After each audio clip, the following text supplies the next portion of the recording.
Hello everyone. So from this video, we'll be start working with profile update feature. First of all, we'll be working with our admin profile update feature. Then we will move into our front-end side. That's mean user update, user profile update feature one by one. So let's start working with the admin part first. Let's log in into the admin panel. So I can go to my admin/login route and add my credential. Admin gmail.com. Password was password, and I'm logged in. Okay, now if you check it out at your right hand side at the top, you'll find a drop down. This is basically profile drop down. Here we have to show our logged in user name, or you can say logged in admin name, and in this portion we'll be showing the image of the admin. Then we will also create a separated file. From there admin can change this stuff like email address, name, password, etc. So let's start working with it. Then let's go to code editor, and I'll be closing all of my previous file. We don't need them. Let me close this up. Now first thing what I'll do is let's go to resource view, and let's open the admin folder, open the layouts folder. Then we'll be opening the sidebar.blade.php. As you know, inside the sidebar.blade.php we have our navbar, which is basically this one. This is the navbar, and in the navbar we have this drop down. So let's find the drop down. Let me see. Okay, look at here. Here is the drop down navbar. We have a li tag here. Here is the user image tag, and here is the name. So in the name, what I'll do, I will add curly braces, and user will take the current logged in user. So we can add auth user. Then from there we can take the name of the user like that easily. If I go here, refresh this page, look at here, we're getting hi admin. Admin is basically our username. That's why we're getting this one. Also, you have to change the image. So we'll be putting here dynamic image. Remove this static part. I will add here asset, then auth user. It will be a function avatar. If you recall that we set it a default image, right? We don't need this hash sign. Sorry, the dollar sign. Refresh this page. Look at here, our image is also changed. Perfect. Now let's create a separated page, which will be our profile page. Let's go to our admin folder again. I'll be collapsing everything first. Let's go to view, admin, and inside of it I'll create a new folder, which will be profile, like that. Inside the profile folder I'll create an index file, which will be our main file for the profile, index.blade.php.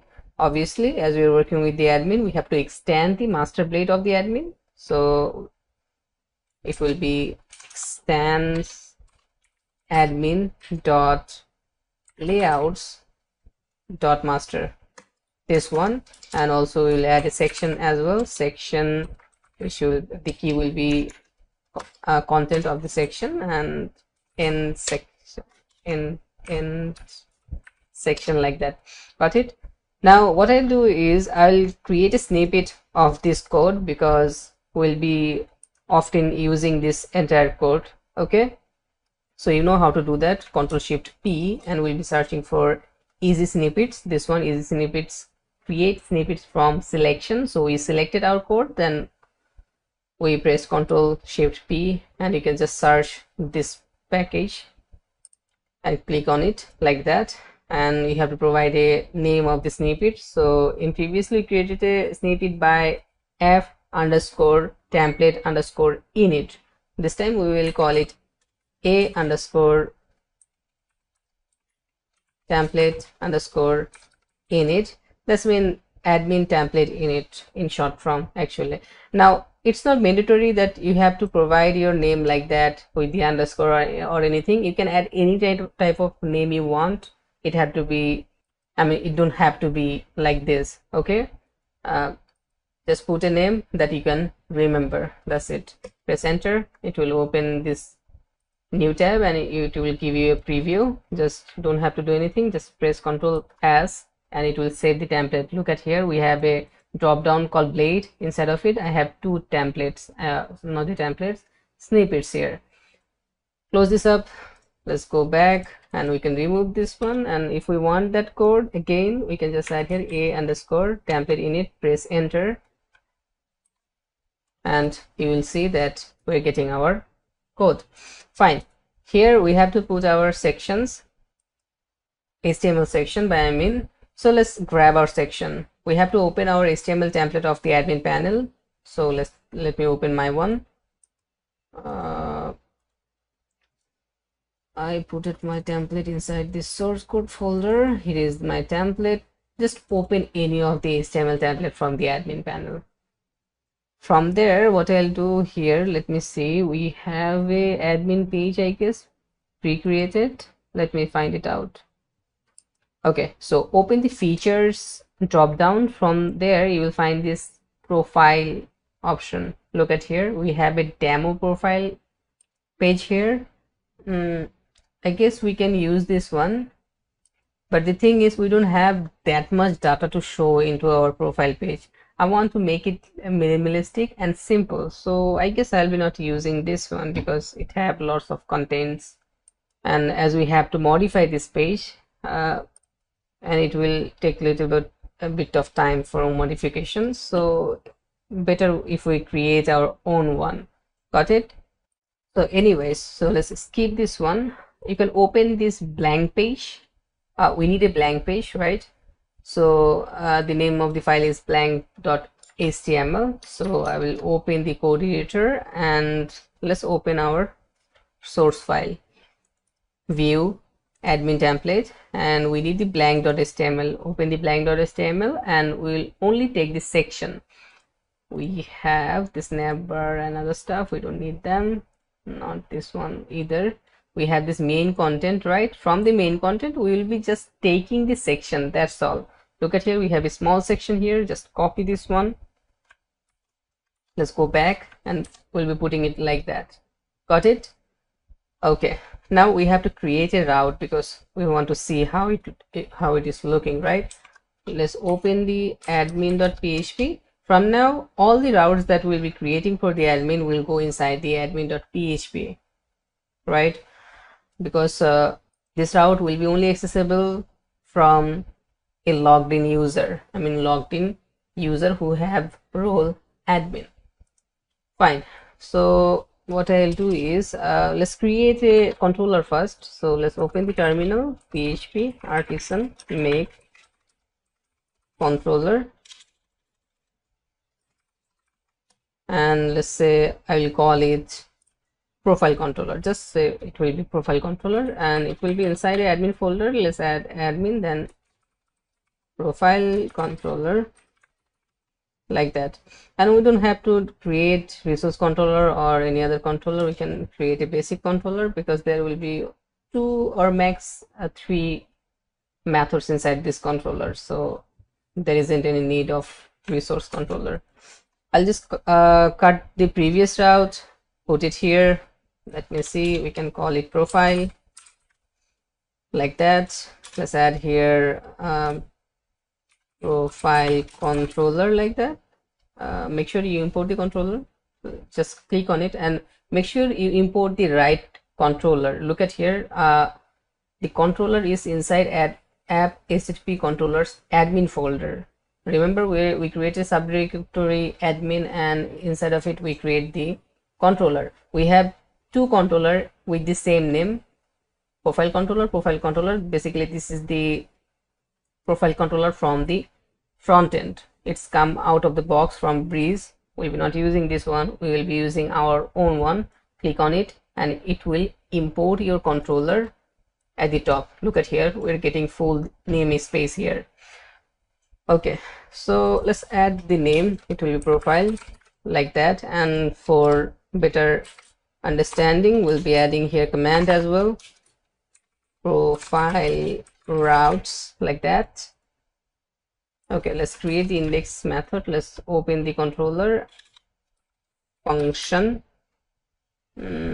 index sorry, we'll be returning a view from here. Let's add a type hint. Make sure you import this one, contract view, and from here we'll be returning our view file.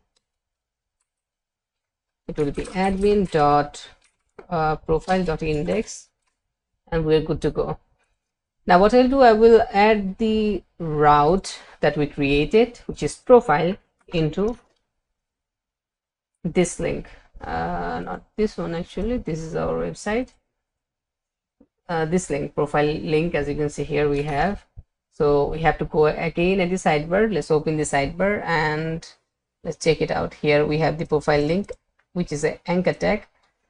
Just remove this one. We will add here route and put our route here, and make sure you add the admin prefix, otherwise it will not work, because our all admin routes are under a prefix, right?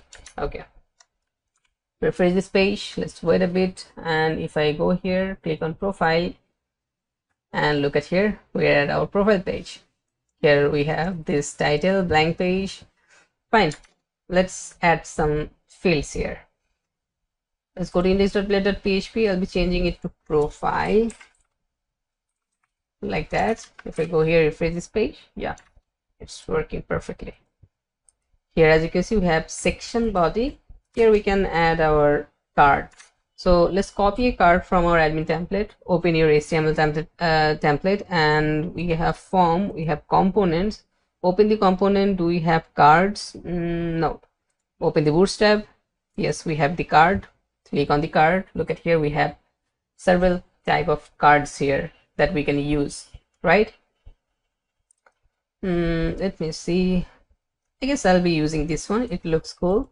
Just right click, inspect, make sure you select entire thing. I mean, we'll be selecting this entire card. Click on it. Look at here, we have this class card primary.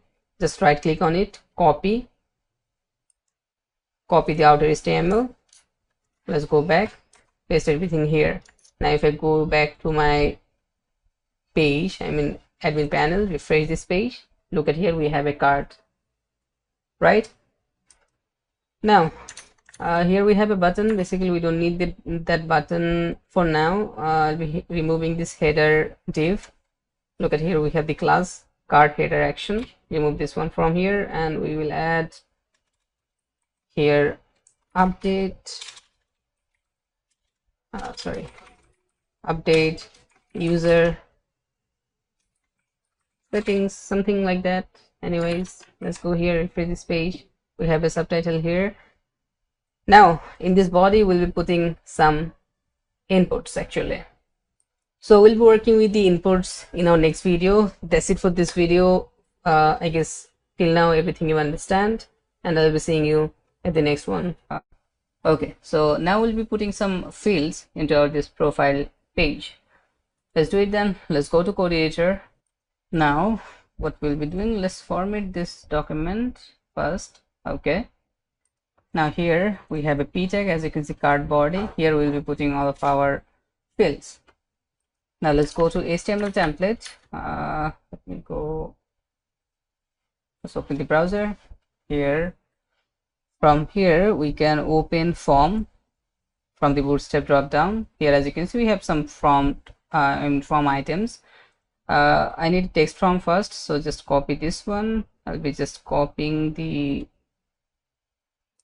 group. Actually, here, as you can see, we have a from group. Just copy it outer HTML. Let's go back to our editor. Let's first of all take a from, then inside of it we'll be putting this one, right? Now let's go back to our front end part, refresh this page. Look at here, we have a form here. Let's change the title, I mean the label. It will be the name, and obviously we have to add a name in the input, name. Now what I can do is I can just copy this one and paste it again. After that we will add email here, and the name of the input field will be email. Then we need two more fields, which will be basically for changing the password, and for that I'll be creating a separated card what I'll do is I will copy this entire card, copy it from here. I guess I'll be copying the entire not the card body, entire card. So we have to copy this entire thing from here, paste it again, and this portion will be for our password change, update password, right? I'll remove a div from here. It will be password like that, and name will be also password like that. Okay, let's copy this one and paste it again, and this time it will be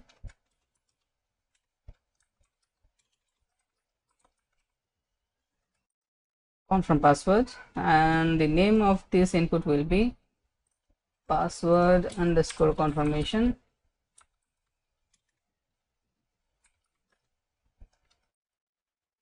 Okay, so we're good to go. Now we need a submit button. Let me check the front end first. Refresh this page. Look at here, we have two cards now. One is for the user setting and one is for the password. So we need the submit buttons as well. So let's go to top. First of all, let's add here one. Let's add button dot the class will be button to the button, sorry, button dot no, sorry, we will be using the bootstrap class, so it will be btn dot btn primary, press, I mean hit tab, it will create a button with a class. Fine, now we can call it actually save, I guess. Yeah, let's refresh this page. We have a save button. Nice. Let's add a type for the button, as it will work as a submit button. Submit like that. Copy this one, and for this portion also we'll be putting the same stuff like that. Now let's go here, refresh this page, and we are done. Now we have to make this inputs dynamic, right? First of all, we'll be working with this first portion, then we will work with this second card, which is basically for our for updating the password. And okay, so in the password field, I mean password card, we need another one which will be basically current password. So user have to put his current password first, then he have to add his new password. It will be new password like that, and the confirm password. So we will make it current password like that, and yeah, let's go here, refresh this page. Look at here, now we have 3 fields.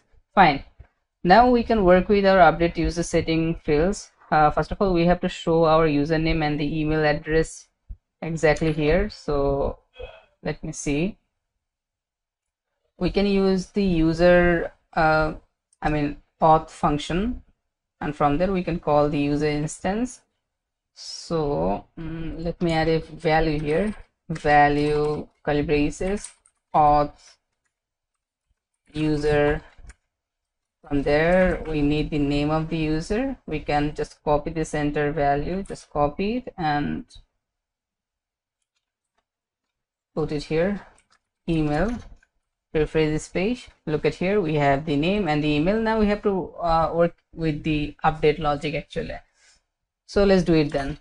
Let's go to our profile controller, and here we will create a new method, so which will be, let's say, update profile. This will be our method name, and what it will return, it will return a response. I mean it will handle our update logic, I mean the update request. After updating, it will return redirect back. So in the type hint we will add redirect response. You see,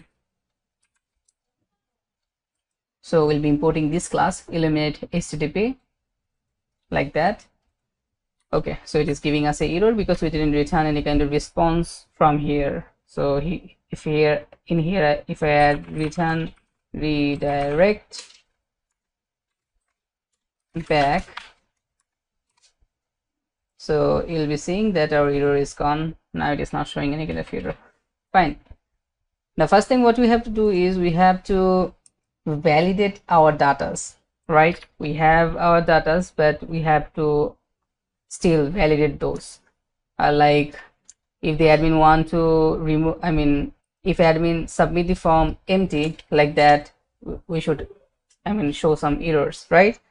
So let's go back, and what we will do, either we can go with the traditional way, like we can import the request class here and create an instance of it, but we'll be not doing it. We'll be creating a separated request class for profile. Okay, so let's open the terminal and we'll create a request, php artisan make request, and I'll create the request inside admin folder. I will create the request inside a subfolder, which will be admin slash, then let's say our request name will be profile update request, profile update request. Press enter. Sorry about that, I made a typo here. It will be artisan. Press enter and look at here, a fresh request class has been created. Let's open it. You can just press, not press, actually hold the control key and click on the link, and it will open the class for you. Look at here. Here we have our profile update request file. In here we have two methods. One is authorize and second is rule. In the rule we'll be adding our validation rule, and in the authorize we'll be making it true for now, otherwise it will not work. True. Okay, now let's write down our rules, validation rules by admin. So first of all, we'll be validating the name. Here is the name. Let me see here. We can add an array here. Name have to be required, so it will be required 100%. Then let's add a max length. Max length will be 50 characters will do the job. I guess that will perfect. After that, we have to validate the email. Now email will be also required. It have to be email. Also will be at a max length for this one also. Let's say 200 character max, and it have to be a unique email. Okay, so for prevent any kind of further issues, so I will add here unique. Okay, so we are using this unique rule. First of all, we have to add our table name. So if you recall, you should know that all the data, user data stored in users table.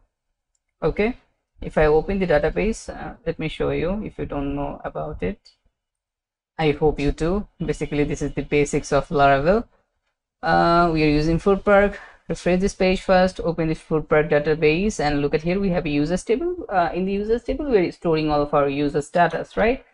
So in this portion, we have to add the table name, not the model name. We have to add the table name. So our table name is users. If I show you again, look at here, our table name is users. Can I zoom it?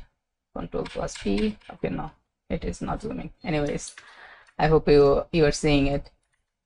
Let's go back. Now you can define the column. If I go again here, if I click on the table, you can see we have a column called email where we are storing our email address. So in the column portion, we'll replace it with email like that, and we have to add here a accept ID, because the data that we are trying to update is already exist into the database. That means the email also exists in the database, and you already know, I hope you already know that what this unique rule does. It checks the uniqueness of the value that you are trying to update, right?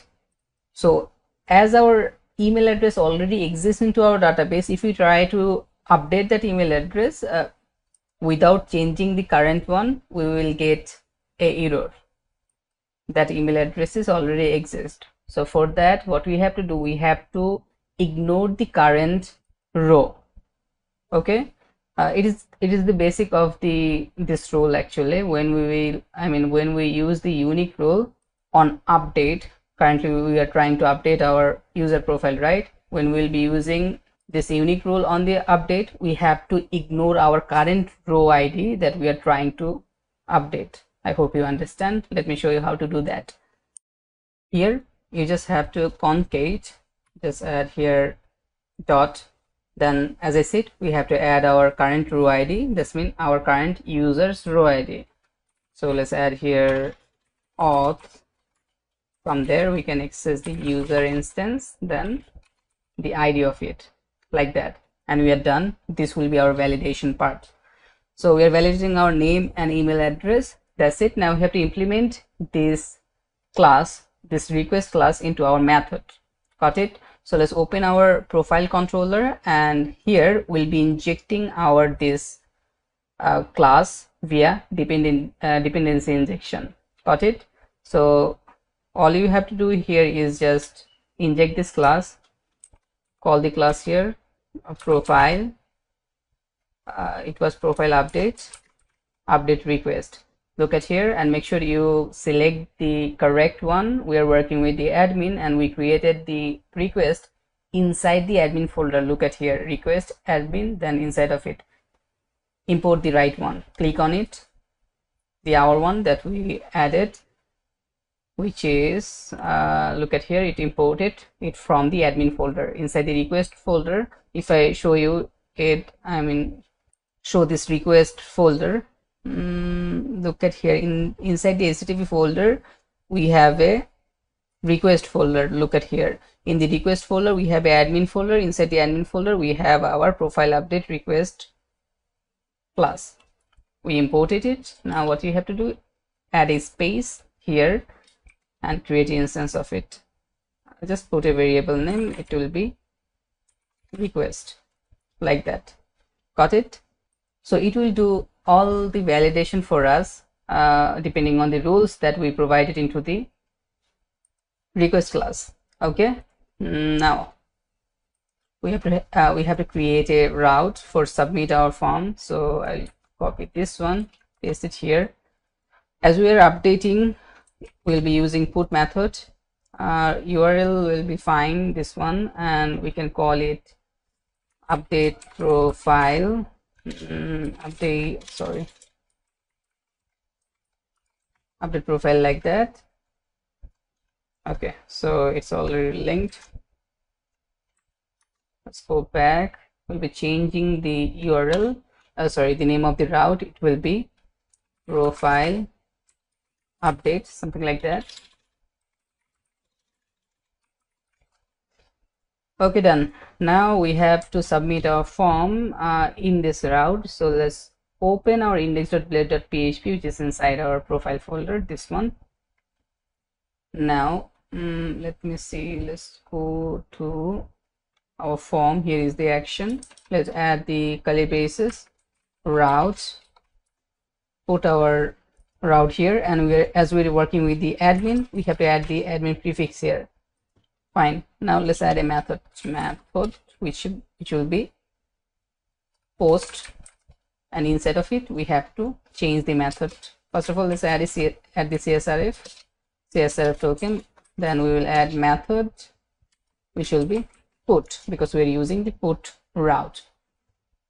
Okay, now let's check it out. Let's go to our front end and try to submit this form without adding any kind of value. Let's click on save. Look at here, we're getting 2 notifications that email field is required, name field is required. That means our validation is working fine and our request class is also working, right? Now look at here, look at our controller, not this one actually, this is the profile controller from here, right? We don't need that one. Here is our genuine one, this one actually. Look at here, our controller is now really clean because we moved our validation rules inside a separate controller. Not the controller, separate class. By that we can clean our controller a little bit more. Currently for this one, I mean for profile, we have only 2 validation rules, but suppose we're working with the product. In that case, we have to validate around 10, sometimes 15 datas at a time. I mean in a same controller. So instead of gathering your controller, you can just put all of your validation into a separated file, and it will make your controller more thinner. So I guess that's it for this video. In the next video, we'll be handling our data. That's mean we'll be saving or updating our data. Our video is getting really long. So that's it for this video. I hope you understand. I'll be seeing you at the next one. Okay, so in this video, we'll be storing our data. First of all, what I'll do is I will add here a diagram and put here the request. And from the request instance, I will call a all method. So it will give me all of the data that we're getting from the request.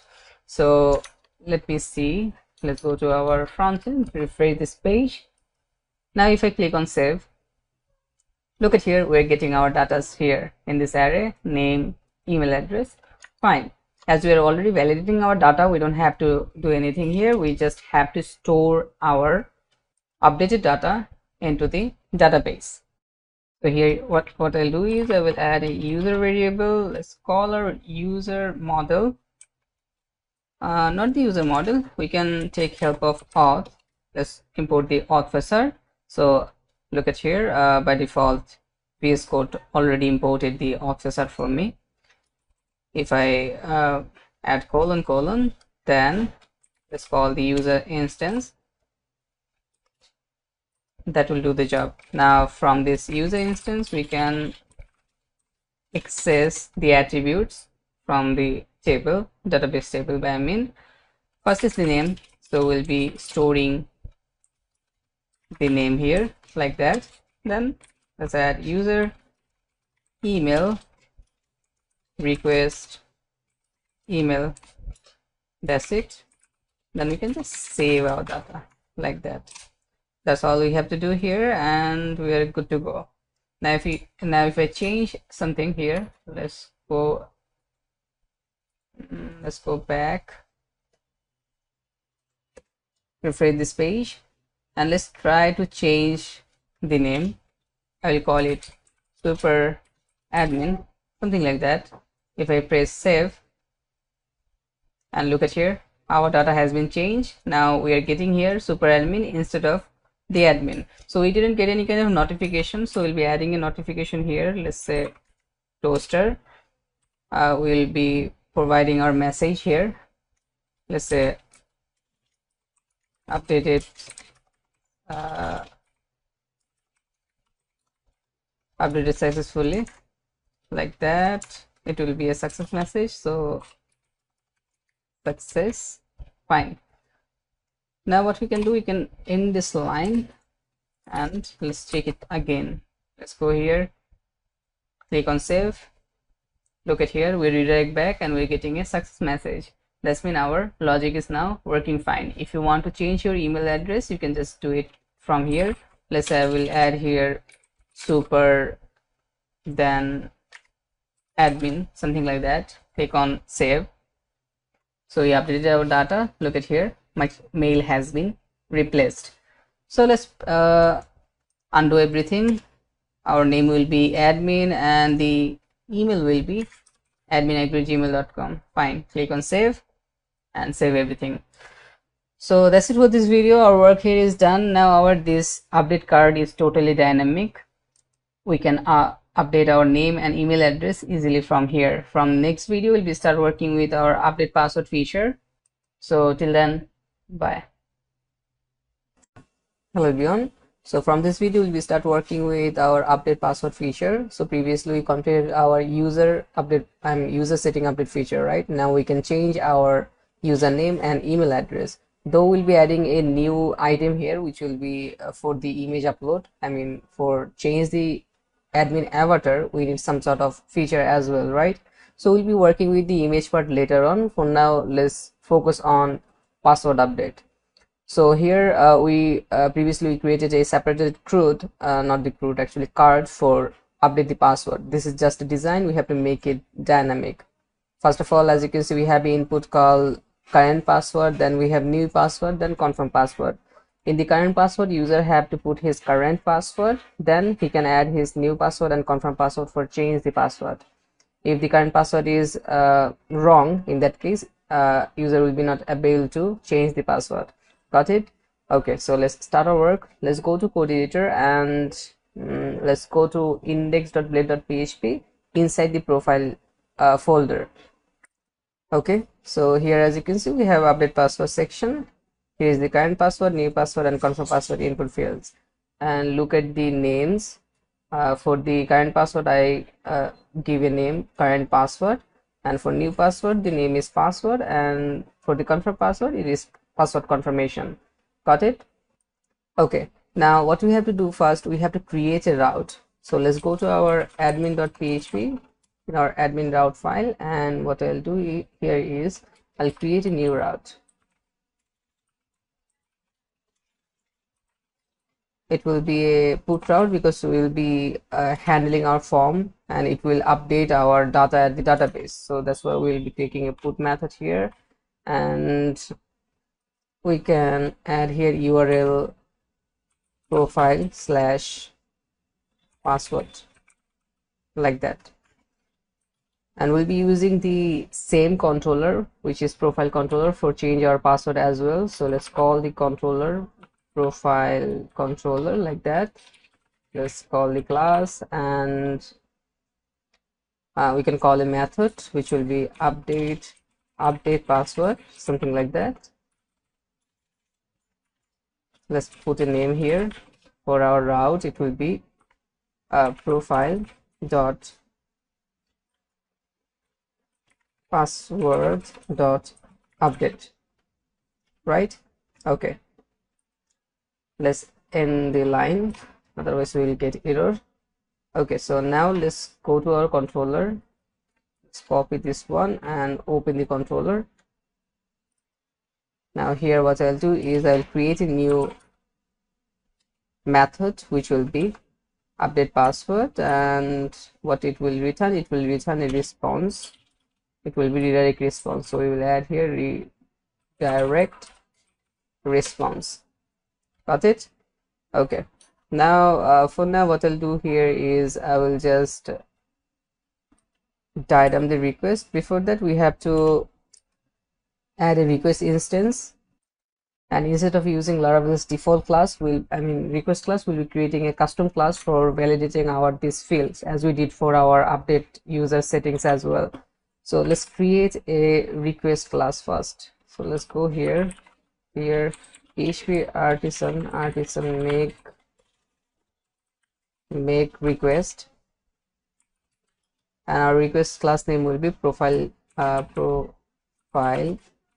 password. Make sure you are creating the request inside the admin folder. We'll be putting all of our admin request class inside the admin folder, and when we will be working with the front end, in that case, so we'll be creating a new folder inside the request folder, which will be front end folder. In there we'll be putting our front end related request files. So make sure you add admin slash, then the file name, it will be profile as password update request, like that. Press enter and it will create a new request for us. That's it. I can close it now. Let's add here profile password update request and create a request instance. And what I'll do, first of all, I will diagram the request all like that. I just want to see what kind of data I'm getting in my request, and also as we are getting this type error, we have to add some sort of redirect response, which will be redirect back. Fine. Now let's add our route at the index file, in our form. So here, as you can see, we have an action. Let's add here routes admin dot profile dot password update. This will be our route name, and the method will be post Let's add the CSRF here, CSRF, and it will be, we have to add our method because we are using the put method. Now let's go to Frontend and check it out. Let's refresh this page, and I'll be putting some data here, just random data, and click on save. Let's see what we got. Okay, so we're getting this forbidden error 403. It's kind of obvious because we didn't make the authorization true inside the request class. Just open the request class. It is inside HTTP request admin, and inside of it profile password update request. Look at here we have this method authorize. By default it is returning false, so we have to make it true for access our page. Now if I go back, refresh this page, and let's click on save again, and look at here, we're getting all of the data, right? Okay, so as we're getting the data, now we can perform our validation and store our data. Anyways, let's go back. Look at here, we can see our this strings. These inputs will be basically password inputs. So first of all, let's fix them. Let's go to index.blade.php, and what I'll do here is, let's change this type. It will be password. Select all of the 3 inputs type, change it to password, refresh this page, and yeah, now it is password. Okay, now we have to handle the logical parts. First of all, we'll be performing the validation. So let's open the this profile password update request class. Now first of all, what I'll do is I will be checking our current password. If I go to index.blade.php, look at here, we have an input called current password, right? So current password will be required.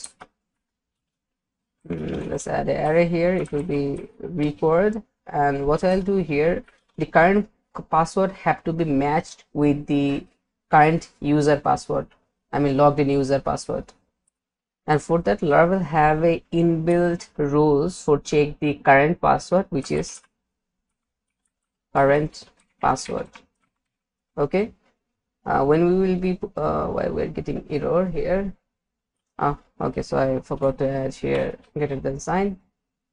Okay, so where I was, okay, so if we implement this rule into our this field, what will happen is it will check the current password with the value that we're getting from this current password field. If both of them matches, in that case it will return true, otherwise it will return throw a validation error that password doesn't match, something like that. Okay, so let's move on to the next one. Our next field is basically password field, which is the new password field. The name of the input is password, so we'll be adding here password. It will be also required. Let's add a minimum value here. The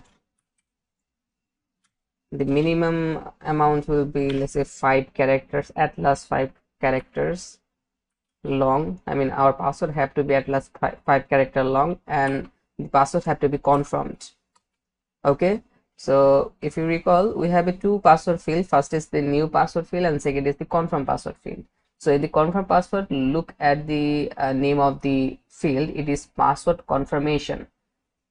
So we have this password prefix, which is the field name of our new password. Then we are chaining this one, which is confirmation. This is a basically Laravel naming convention. If we use this one, I mean this format, we don't have to validate this input, I mean the confirm password input. Instead of that, at the previous field, which is our password field, we can add a rule which is confirm, and Laravel will automatically compare these 2 fields value and check that these 2 fields values are same or not. If they are same, that means password is correct in both of the fields. It will return you true, otherwise it will throw validation error. Got it? So that will be our validation for password inputs. Let's go to Frontend and try to submit this form. Refresh the page, click on save. Let's see what happened. Okay, look at here, we're getting this error. The password field is required, the current password field is required as well. So in the current password field, if I add some random value, I'm not putting any kind of valid value here. Let's click on save. Let's see what happened. we're getting the password is incorrect, the password field is required.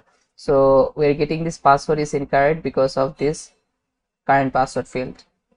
Okay, so if I add something here, let's say some random value, and in the new password if I add some valid value, let's say 1 to 8, then again 1 2 3 4 5 6 7 8, that means these two fields values are right now same, but this one is invalid, the current password one. If I click here, you'll see we will get this error, the password field, the password is incorrect. So that's means Laravel by default validating the current password with our current logged in user password.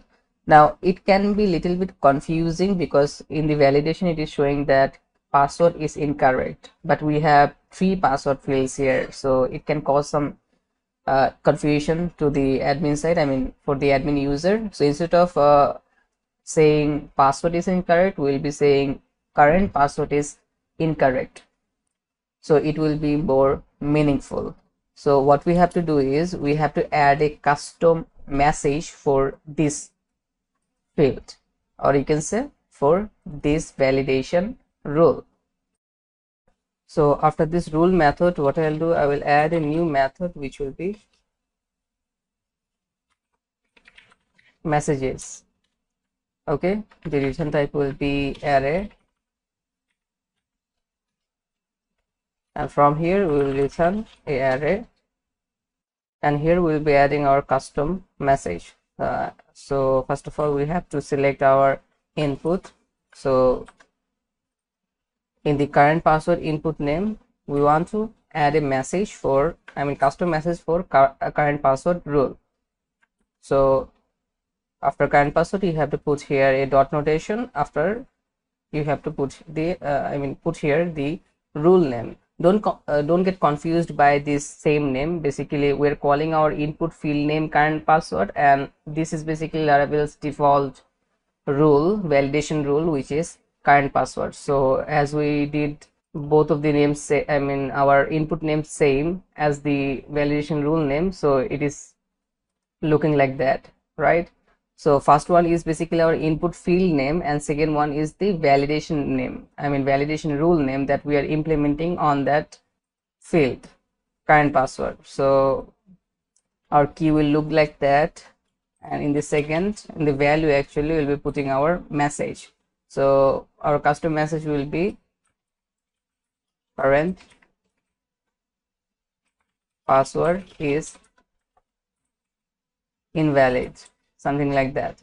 Okay, now make sure you end the line. We're getting an error here, and we're good to go. Now if I go to Frontend, let's go to Frontend, refresh this page. If I put something here and let this to empty, let's click on save. Look at here, now we're getting this error. This is a custom error message which is current password is invalid, right? So we successfully replaced our validation message for this rule. Anyway, so our validation part is completed. Now all we have to do is we have to just replace our password, or you can say we just have to update our current password. So after completing the validation, we will be just changing the user password. So I can just add here user is equals to auth user. Let's call the user instance, and from the user we can access the password attribute, and we can add the new password. So we'll call a helper function for make our string hash. When we're passing the password from here, when we are passing the new password from here, the password will be in plain text format, right? So we have to make it a hash password, then we have to store it. So for make the password hash, we'll be using bcrypt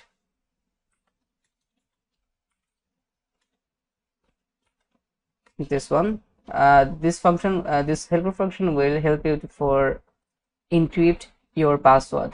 So here inside of it, from the request, we will add our passwords.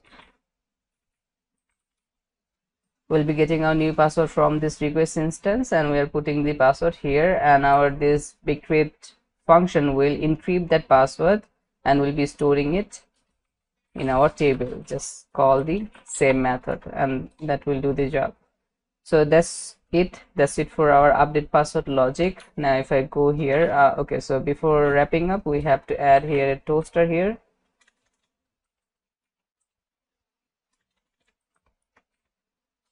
Toaster, we can add our message, or what we can do is we can chain success method and put our message here. It will be the same. So we can add here a message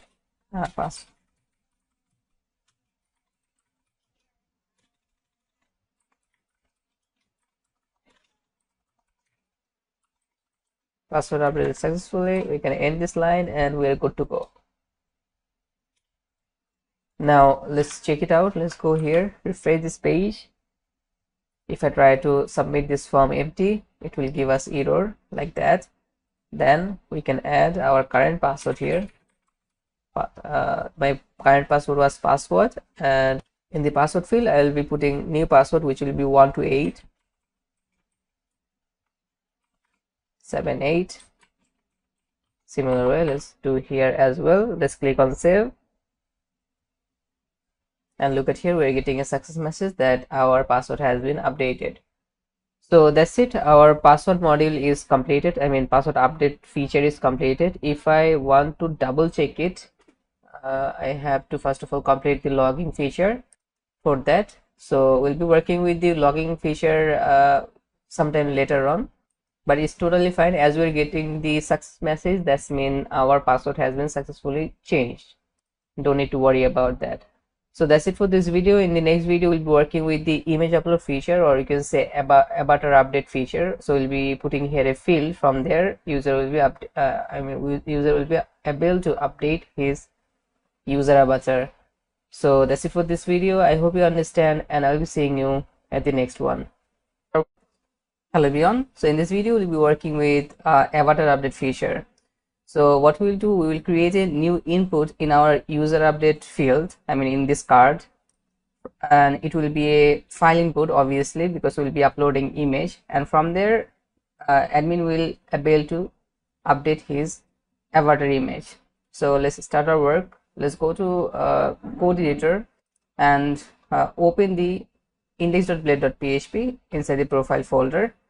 Let's scroll at the top. Here, as you can see, we have this card body. Inside of this, we have this form and these two input field, name and email. That means these two fields. Now here we'll be putting a input field, which will be a file upload field. So instead of using a normal or basic input field, we'll be using a jQuery plugin, which will give a custom input field for upload our image. Okay, so for that, what I'll do, I will open my admin template HTML files. Let's go to template folder.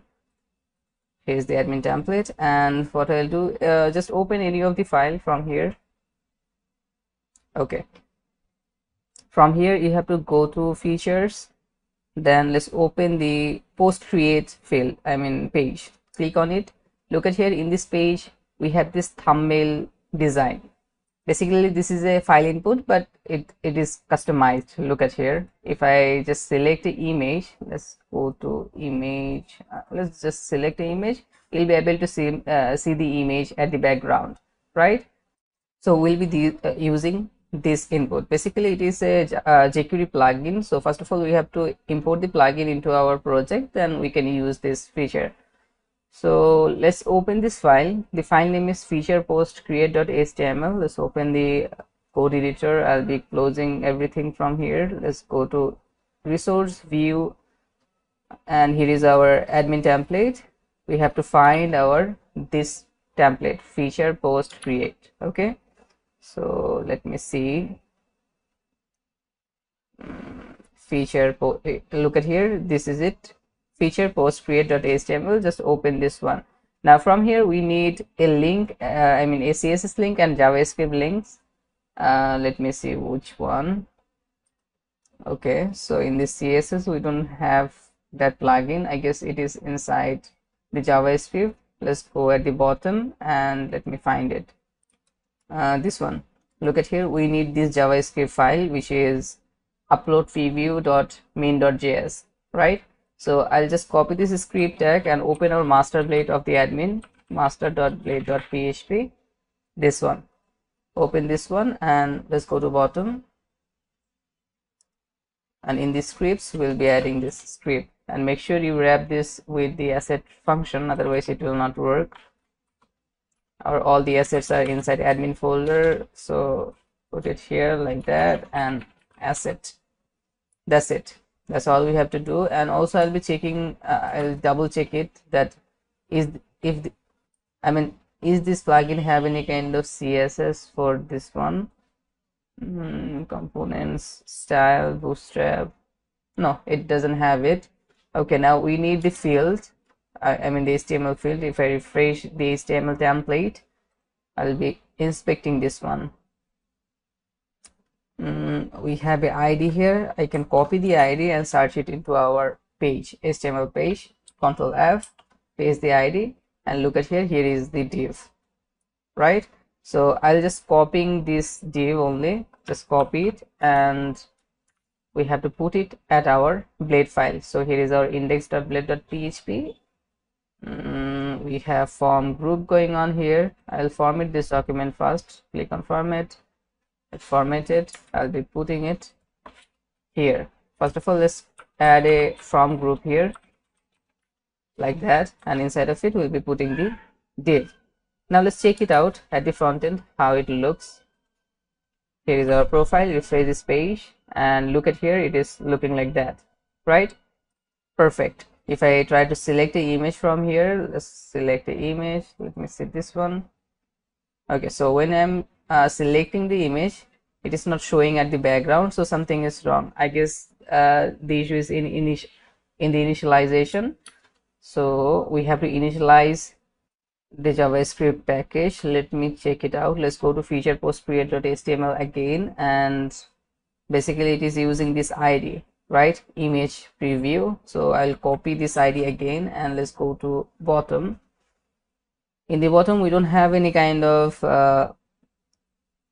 JavaScript code written here. We have all the files. So here, as you can see, we have a command page specific JS file.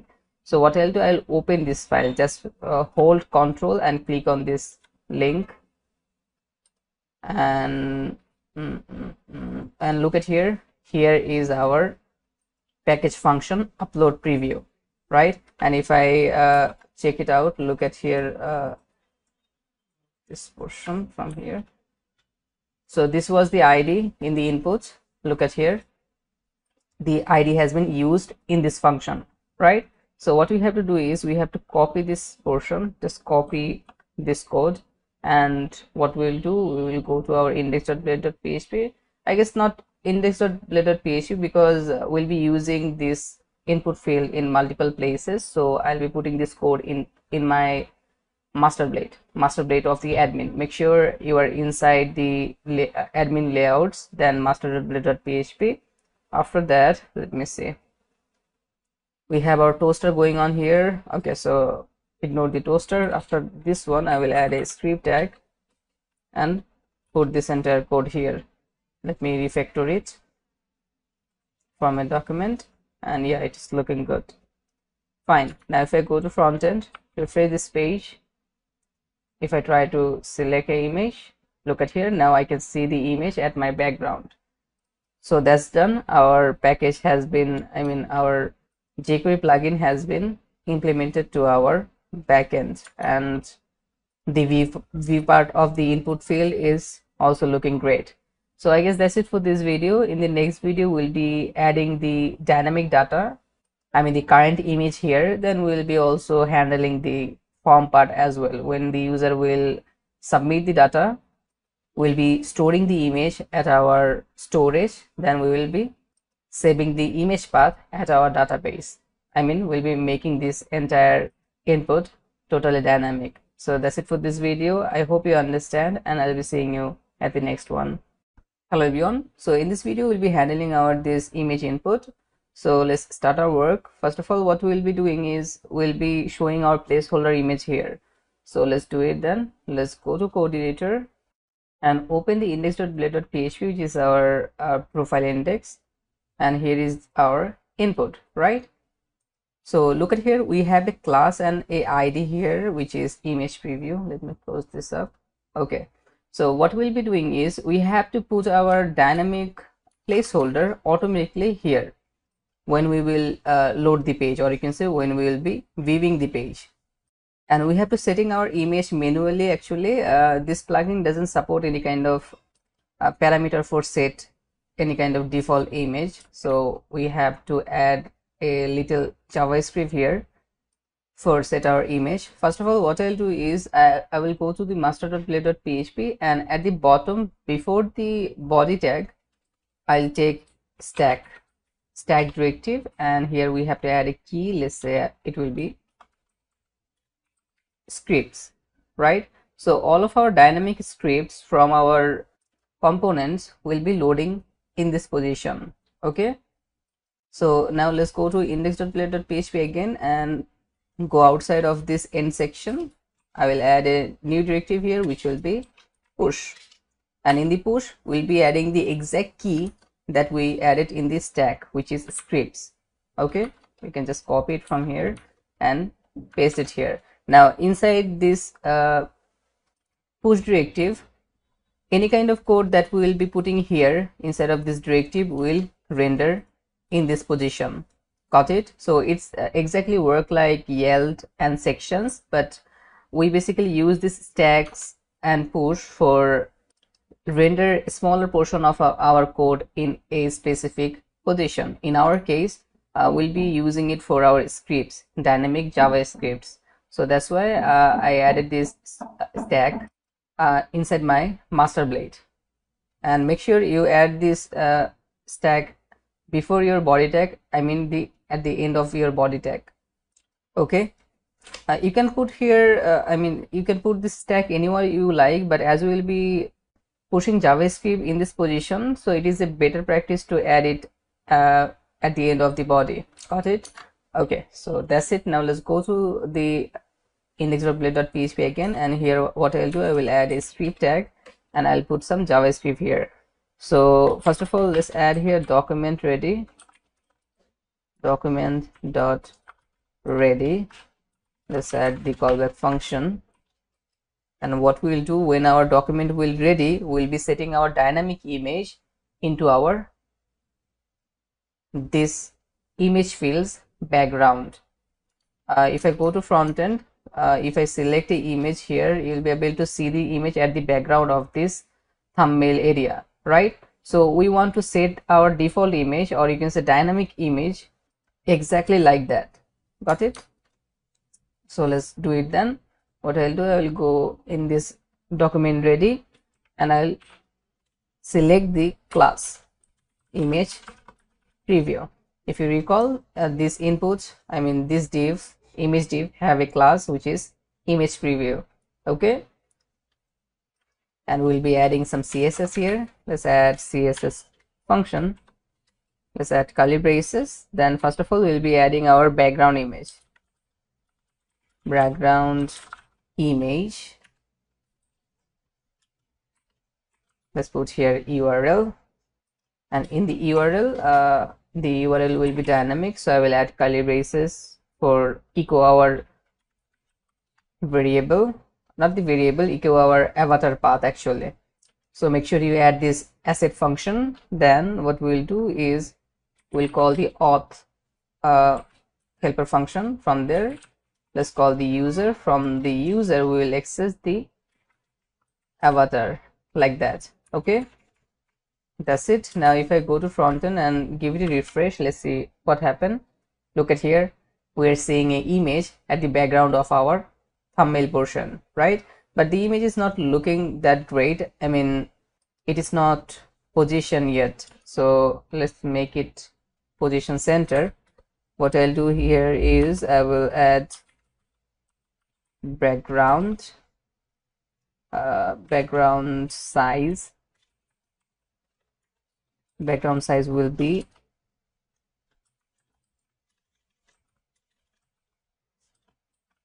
cover, like that. And also we'll be adding a position here, which will be background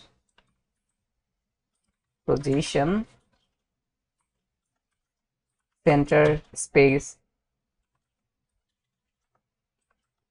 This means it will be, the image will be at the center of this portion. And look at here, our image is now looking great, right? Now we're successfully showing our dynamic image, or you can say default image, in the thumbnail. If I select a image, new image, you will be seeing that image has been replaced. Okay, so the image has been replaced statically. We have to make it dynamic, because when we'll be selecting an image, when we'll be clicking on the save button, it will store the image at the storage of our application. Then we'll be taking the path of the image and we'll be storing it into our database. Got it? So let's do it then. Let's give it a refresh. First of all, what we have to do, we have to add a name for our input. So let's go back, let's go to top, and here, as you can see, we have a input. And okay, so we have already name, which is image. It's fine actually, or we can call it avatar. It's totally fine, avatar, like that. Before doing that, what I'll do is I'll make a snippet of this entire section, because we will be using this image input several places. So it's a better idea to make it a snippet. So just select this entire form group like that, and press and hold Ctrl Shift P, and it will open this console, or you can say prompt. From here I will search for easy snippet create from selection, this one. Click on it and just give it a name. Let's say I will call it IMGP. That's mean image preview, like something like that. You can add your name, it's totally up to you. Press enter, and it is looking like that. So we have these gaps here, we don't need these gaps, so I will select everything and let's bring it back like that. Okay, I just remove the extra spacings. Okay, now what I'll do, I will just press Ctrl S, and look at here, our snippets has been created with the name of the snippets will be IMGP. Okay, so let's close this up.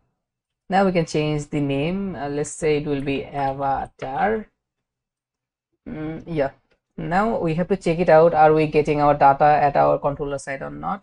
And make sure you add n type in your form, n type multi-part form data, like that, otherwise it will not work. Okay, now what I'll do is let me see, let's go to controller, our profile controller, here it is, and here's the update profile method, right? What I'll do here is I will diagram the request, and I can call the all method for just make sure that we are getting the image input. Let's go to our front end, refresh this page, and I'll be selecting an image like that. Click on save, and here, look at here, we have a new input here, which is avatar, which is basically holding an instance. Fine, so that's when we are getting our data here. Now what we have to do, we have to, as we are getting our image at our controller side, first of all we have to validate that image, right? What I'll do is I will open my profile update request class. Here in previously we just checked the name and email. This time we'll be also validating the image. Okay, so as we're updating our profile, I mean we're working with update form, that means it's kind of obvious the image will be not record by default.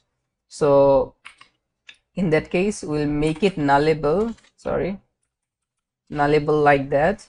I mean image field can be nullable. Why we are making it nullable? Because if the admin doesn't want to change the image, suppose admin don't want to change the avatar, he want to change the name only, right? So in that case, when he will change the name, this field will be empty.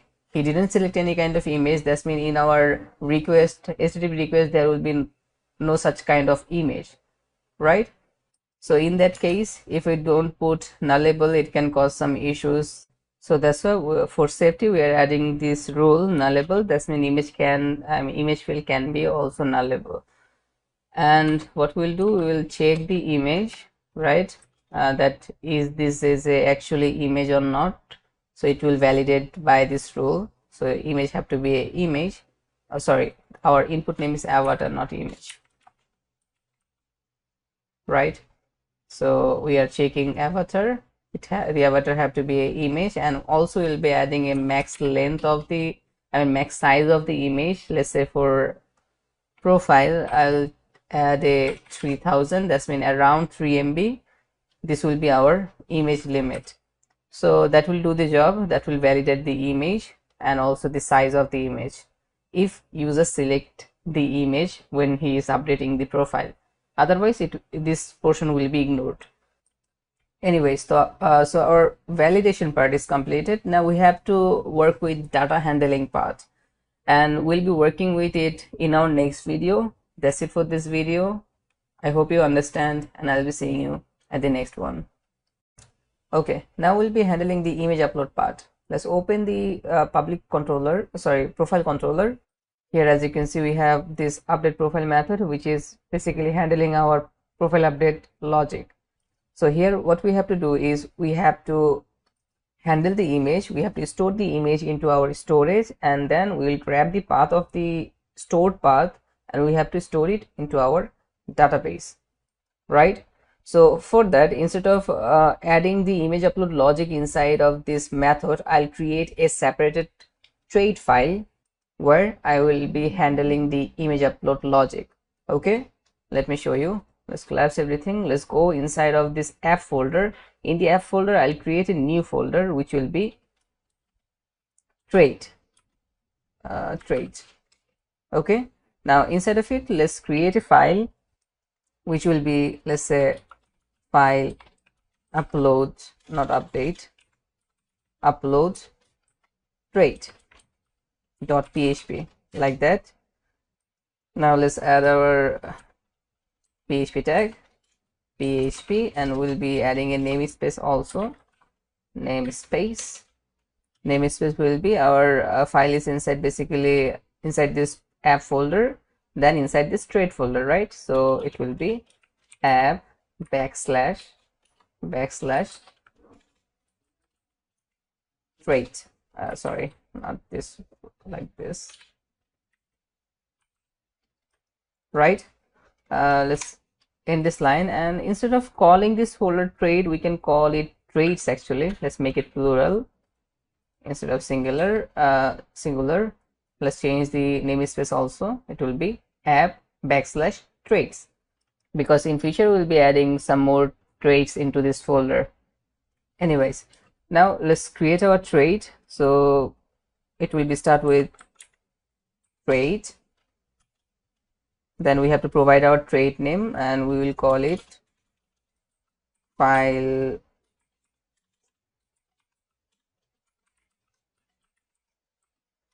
upload trait, like that. Now if you don't understand what is this trait, basically traits are exactly like classes, right? Basically we use traits for modular logics, or you can say in traits we can put reusable codes.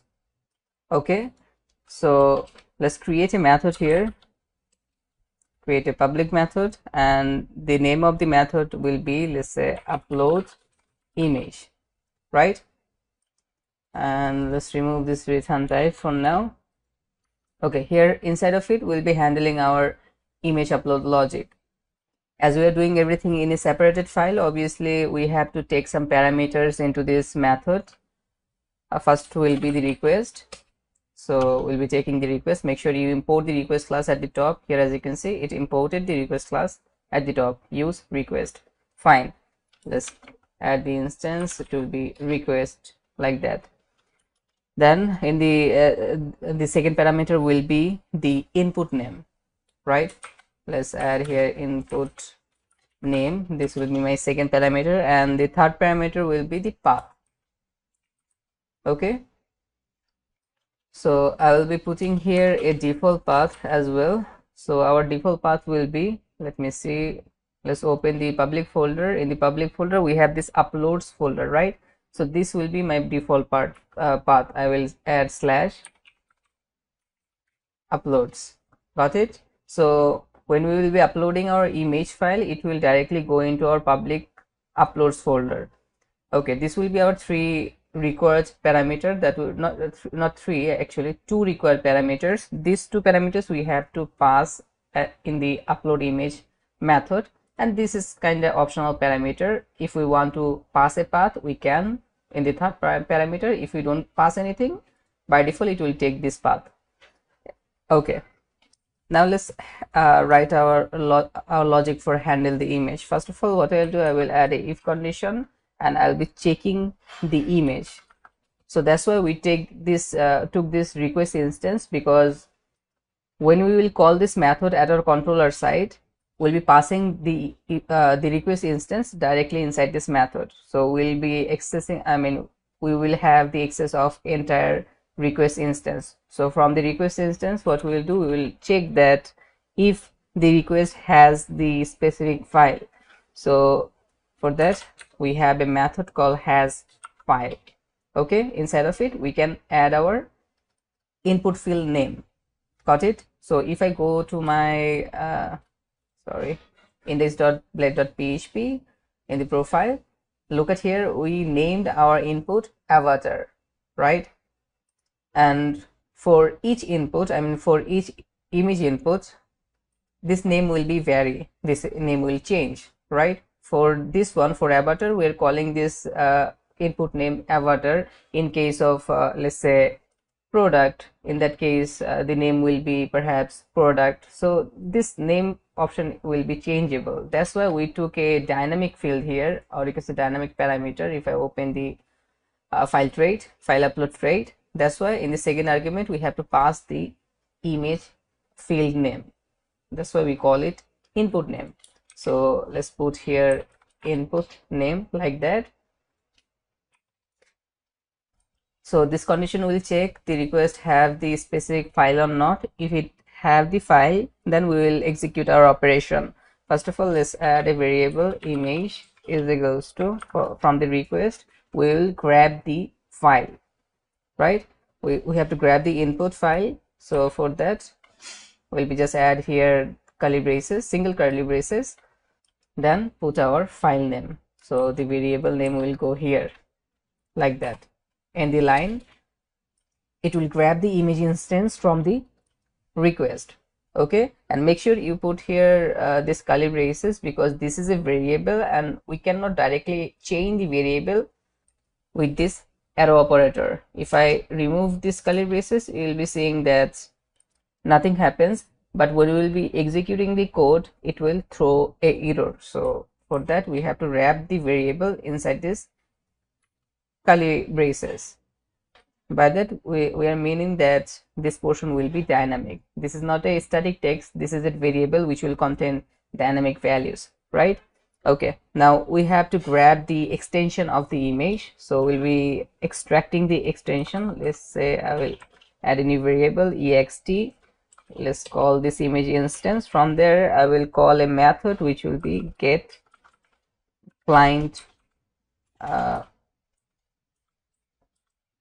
original extension. Okay, so this method will give us the extension of the file. So, and we are storing the extension inside this extension variable. Nice. Now we will generate a unique name for our file. Let's take a new variable image name, and what we will do here, I will first of all add a string. Our name will be start with media underscore. Then we can add any kind of unique key or anything you like. I mean the value have to be unique. If we don't change our file name, if the user upload a same image twice, so that's mean the previous image will be overwritten. We don't want that. That's why when we will upload our image or any kind of file, we'll be declaring, or you can say we'll be assigning it a unique name. We'll be not using the default name, I mean default name of the image. Got it? Fine. So I can use unique ID.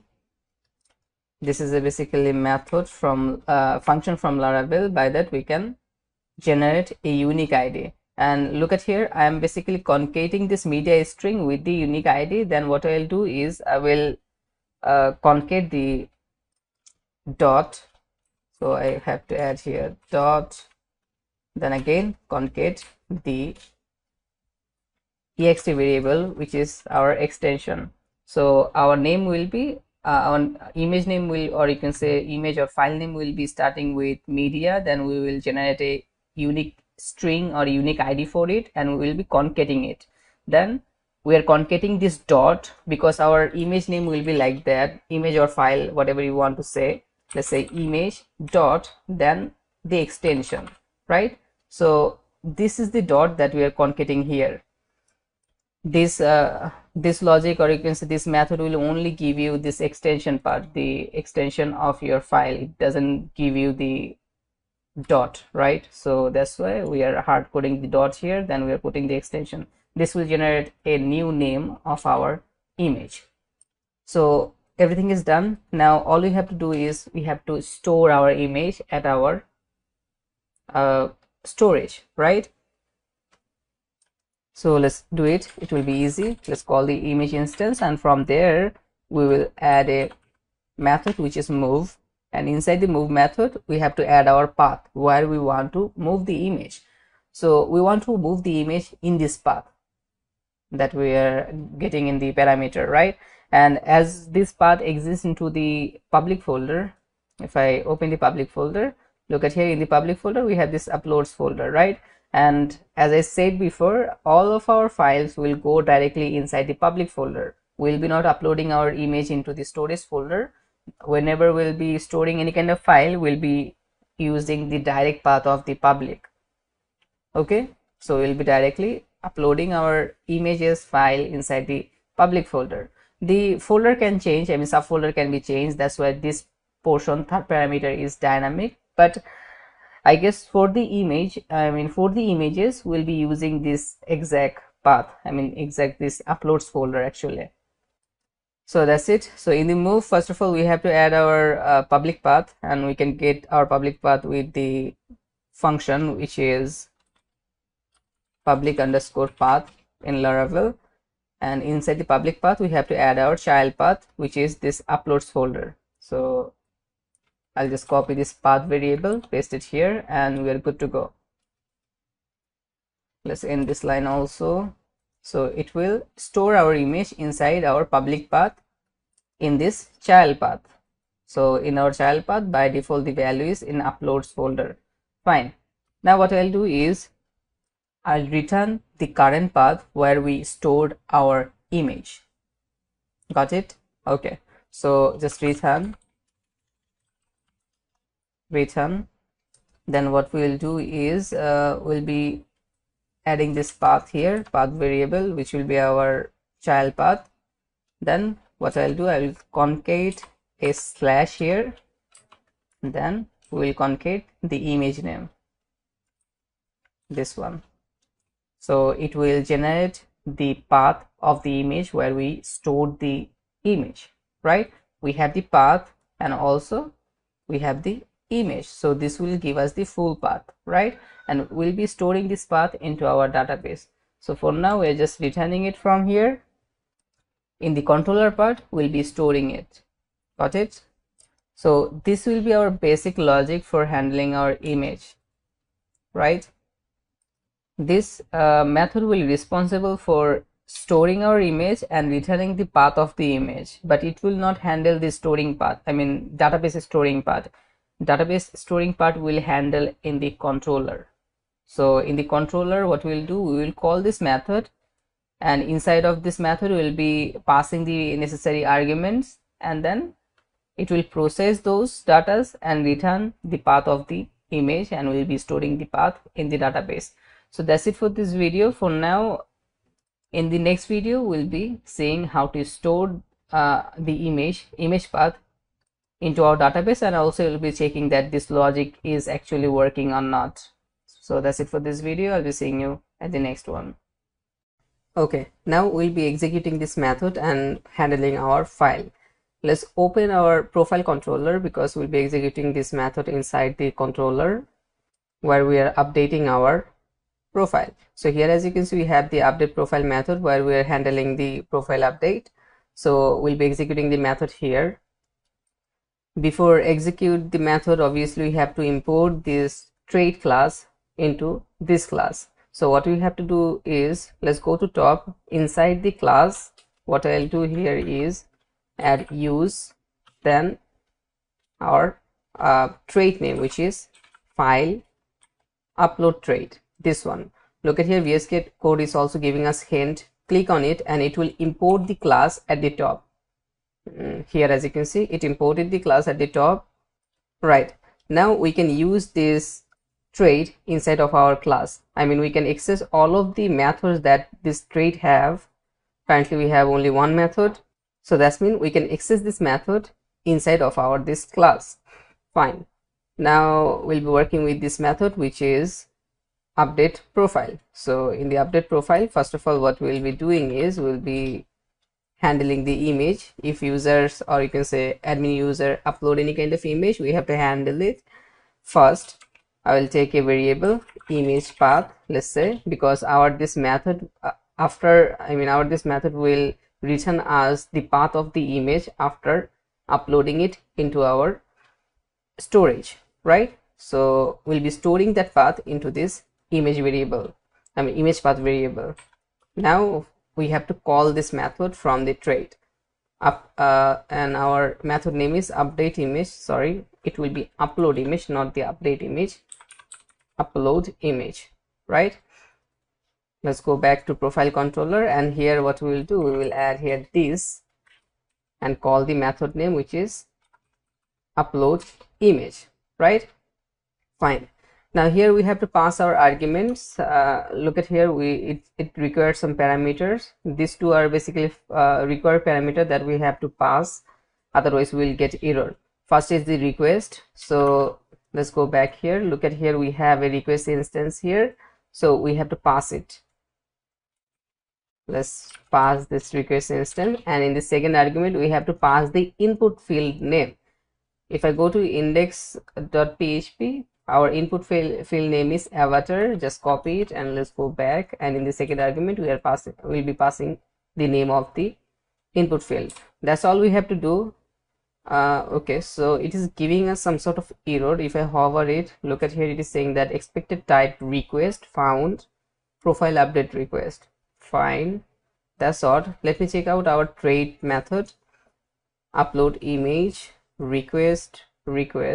Okay, so I guess this is causing the issue because I imported the wrong class. Remove this use request. I'll remove this one also. Let's add here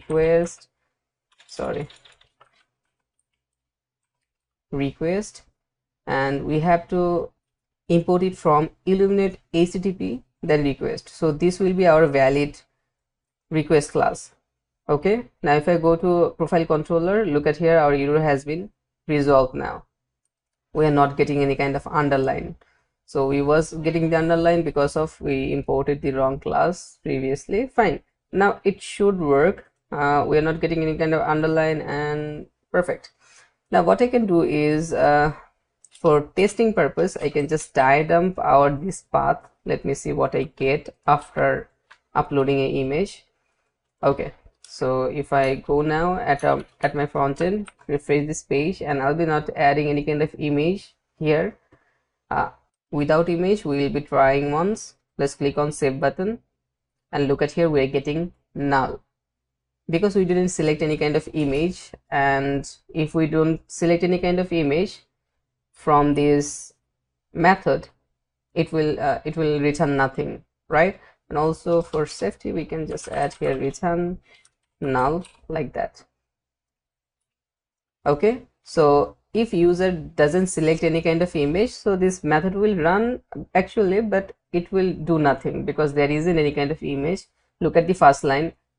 From the request instance, we are checking that if the file exists into the request or not. If the file doesn't exist, that means this portion will not run and it will return null by default. If I refresh, resend it again, you'll be seeing same result. Fine, let's go back and I'll refresh this page. Now let's select the image and try again. Let me see, I'll select this one. Let's click on this save button. Let's see what happened. And look at here, now we are getting our image path. That's mean our image has been successfully uploaded, because our logic handling the image, after uploading the image its necessary folder, it will return us the path of the image where it stored the image, right? For make sure, we will double check it. If I go to uploads folder, okay, so in the upload folder we are getting this damn file. Where we're getting this damn file, that's mean in our logic something is wrong, because we're getting the path but our image is not saving somehow. Look at here, a file has been saved but it is not an image format. Okay, so let me delete this one for now and let me check the path again. So in the path, look at here, what we are getting here, we are getting the image name media, then we have a hash, then we have this JPEG going on here. So it should work. Why it's not working? Let me check it out again. Yeah, I got the issue.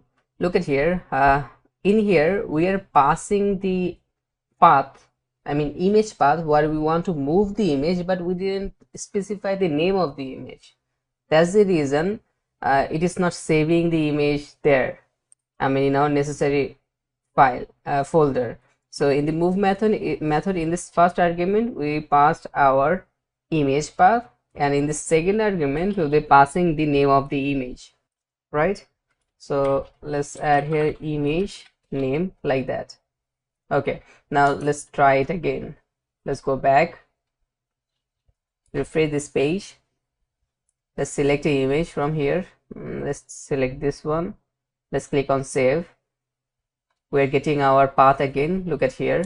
If I now check it, and now look at here, in the uploads folder we have the image. If I open it, we can see our image.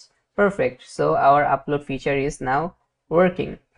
Okay, so we didn't store this image path in the database. I will just delete this one. We don't need this one because we was just testing that this logic works or not. It's working perfectly. Now what I'll do, I will just remove this diadem. Okay, so now this method handling our image, uploading our image in our specific folder, then after uploading it is giving us the path of the image which we are storing into this variable, right? Now what we have to do, we have to store this variable data into our database. Here what I'll do, we have a user instance. From the user instance we will call the avatar attribute like that, and we'll be putting this path here, image path, in this line. It will work fine, but it will also give us a error. When it will give us the error, when user will not select any kind of image. When a user will not select any kind of image when he is updating his profile picture, that means the image field will be empty and this method will return null. Look at here, if the image doesn't exist, it will return null, right? And if we try to store, I mean if we get a null value from our method, that means this variable value will be also null. And if we try to store this null value into our database, it will throw us a error because our input field is, I mean our database avatar attribute field is not a nullable field, right? It requires some data, or you can say string. So instead of doing I mean putting this path directly here, what I can do here, I can add a little condition here like is set. Okay, in the is set we'll be checking that this variable is set or not. Let's add ternary operator here. If this variable is set, we'll be putting the variable itself, Otherwise, what we will do, we will just call our user instance. From the user instance, we will be taking the avatar. Okay, we are accessing the avatar attribute from the user instance. That means we'll be setting our previous path that already exists into our database as our value.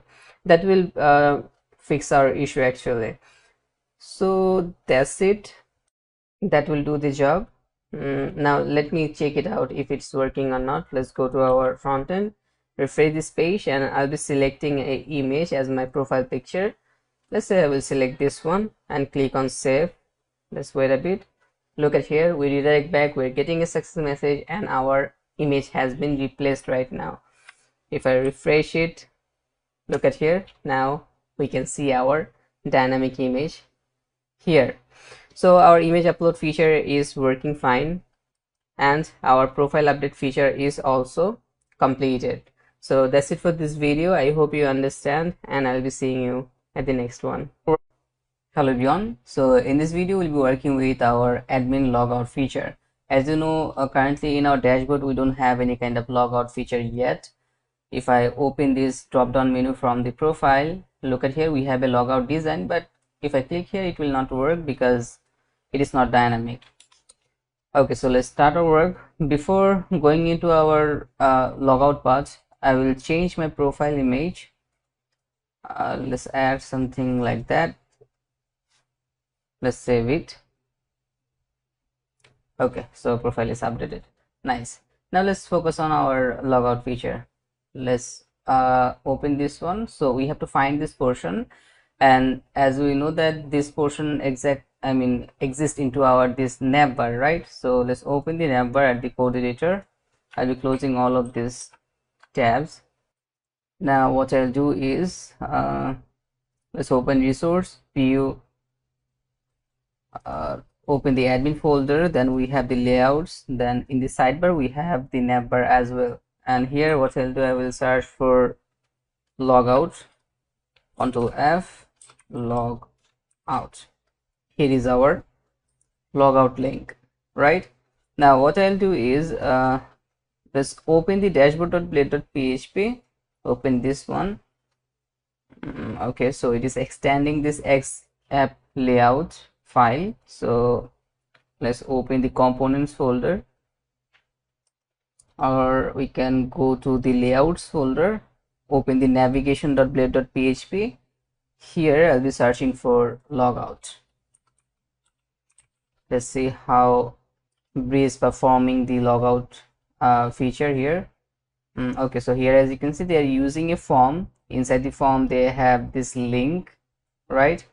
In the link they provided the route, and then also we have a on-click event going on here, which is basically preventing the default behavior of the browser. Then it is just submitting the closest form when anyone will click on that button. Okay, anyways, what we'll do, we'll be just copying this entire form. Just copy it. Now let's open our sidebar.play.php inside the admin folder, and here is our logout link. Right now what I'll do here is I will paste the code that we copied. Let's format it. Okay, now here we have our anchor tag. I'll just cut it and put it inside the form like that. Now look at here, in their this drop down link component, what they are doing, where they are passing the href, and the href is this route. So what I'll do is I will just copy this portion, and okay, so I guess we don't have to add the href, because when anyone will click on this anchor tag, it will submit this form where inside the form we have this anchor tag, right? So actually in the anchor tag itself, providing any kind of route doesn't make any sense. So it's totally fine. We'll be not doing adding route into the href. What I'll do is look at here, we have a on click event going on here. I'll copy the entire on click, copy it, and I'll be putting it inside of our anchor tag. Now I already said what it is doing. basically, as you know that when we click on a anchor tag, it refreshes the page, right? So this on click event, inside of it, what we are doing, we are using the prevent default function from JavaScript, which basically prevent the default behavior of the website, not the website, browser actually. So when we will click on the anchor tag, the page will not reload, and then what it will do, it will submit the closest form. That's mean it will submit this form. Got it? And I guess that's it. That's all we have to do here. And what I'll do, I will just remove this one, this component, and we are good to go. Now let me check it out. Let's go to our front end, refresh this page. Okay, now let's try to log out. Let's click on logout, and look at here, we just logged out from our account.